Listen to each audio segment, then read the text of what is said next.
Samedi 11 mars, la médiathèque Jean Moret d'Amnéville proposait une conférence en entrée libre animée par Florence Dabenoc pour conclure la semaine d'exposition de photographie sur la faune africaine. Durant cette conférence, elle a dévoilé l'envers du décor de ses photographies. Aujourd'hui, on parle de ma façon de vivre l'Afrique. Quand on part faire des photos en Afrique, souvent j'ai remarqué que pendant mes expositions, ce qui interpellait les gens, en fait, ils me demandaient si je partais dans des voyages pour photographes, spécialisés dans la photographie, etc. Et je leur expliquais que non.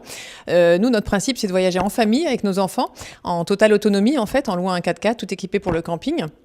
Et on découvre comme ça les grandes réserves africaines. Et ça, je remarquais que ça interpellait les gens. Ah bon, vous partez en famille, vous êtes en autonomie, vous faites du camping.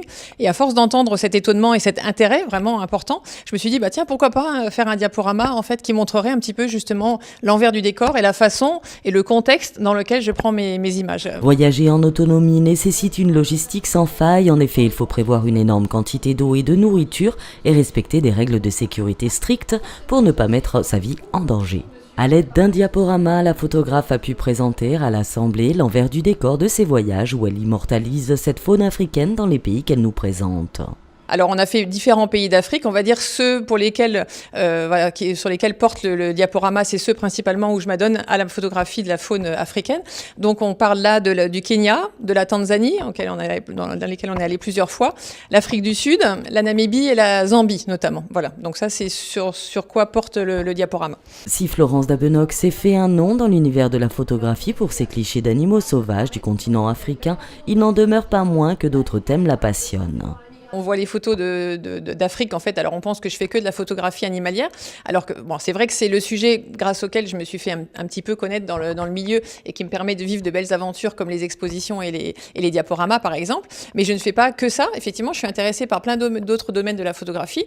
Donc, comme je vous l'ai dit précédemment, on a la chance de pas mal voyager. Donc, j'aime aussi les photos des endroits qu'on va visiter, donc aussi bien les paysages que l'architecture, si on va visiter des villes, etc. Moi, je suis très attirée aussi par les photos d'architecture, et je pense que, alors, il y a ça, il y a aussi, je suis bénévole dans une MJC chez moi, donc j'ai aussi eu l'occasion de faire des photos de danse, un gala de danse, et alors des sujets qui n'ont rien à voir les uns avec les autres, mais qui finalement se nourrissent les uns les autres, je pense, parce que je cite souvent l'exemple, par exemple, le gala de danse, pour dire ça, il faut apprendre à gérer le mouvement en basse lumière, et ça m'a appris beaucoup, et ça m'a apporté beaucoup aussi par rapport à la photo animalière, parce que du coup, on gère d'autres techniques, on voit d'autres choses, on s'ouvre l'esprit, et je pense l'architecture aussi pour le côté graphique.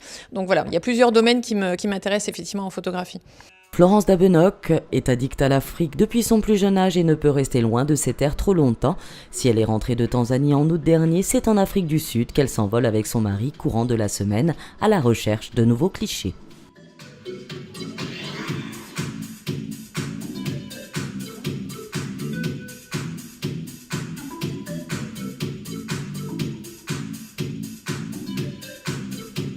Partout où on va dans le monde, on fait le saut des globetrotters.